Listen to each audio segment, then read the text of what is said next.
Hello friends, good morning. तर आज आम्ही निघालो होतो अंबेजोगाईला जाण्यासाठी. माझ्या गावापासून जवळच आहे ते आणि आम्हाला थोडीशी शॉपिंग करायची होती कारण माझी बहीण जाणार आहे 2-3 दिवसांनी गावाला. त्यासाठी तिला शॉपिंग करायची होती, त्यामुळे आम्ही सगळेच निघालो होतो. तर हे बघा, पाऊस उघडला होता तर किती छान वातावरण झालं होतं. तर आई बसली होती समोर दीदीला घेऊन. तर आई म्हणे मी काही गावात येत नाही तुमच्यासोबत, गाडीतच बसते. त्यामुळे मग मी, पप्पा, राघव आणि राघवची माऊ आम्ही चौघजण निघालो होतो. तर राघवला बघा आज मी असा ड्रेस घातला होता. राघव कसा मस्त ऍक्टिव्ह चालत आहे, किती छान पण दिसतोय. तर मग चालत होतो मंडीमध्ये सगळं सामान भेटतं. तर तिथे गेलो, तिला पहिल्यांदा चप्पल बघितली. मला ही चप्पल आवडली होती, मग मीही ट्राय करून बघितली. मग यामध्येच तिला एक चप्पल घेतली. त्याच्यानंतर तिथे शेजारी योगेश्वरी देवी म्हणून आहे, तर तिथे नाही का खूप छान फेमस पाणीपुरी भेटते. म्हणजे मी शिकायला जेव्हापासून होते तेव्हापासून आम्ही तिथलीच पाणीपुरी खातो.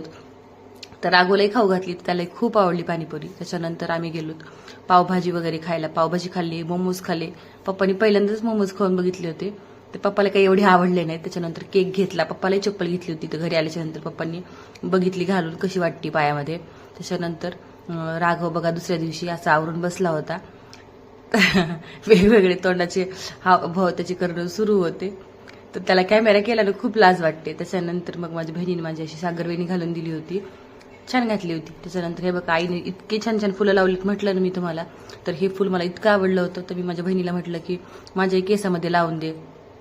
तर ती म्हटली ठीक आहे म्हणे, लावून देते. मग म्हणून मी तोडलं हे फुल. मला खूप आवडलं होतं. याचं काही नाव मला माहित नाही, जर कोणाला माहिती असेल तर मला कमेंट करू नक्की सांगा. आणि हे बघा हे आईचे झाडं आहेत, वेलवेटचं पण झाड लावलंय माझ्या आईने. आणि नंतर हे माझ्या बहिणीने मला फुल लावून दिले. वेणी सगळ्यांनाच खूप आवडली. तर असा होता ब्लॉग, कसा वाटला नक्की सांगा. पुन्हा भेटू व्हिडिओमध्ये, तोपर्यंत बाय बाय.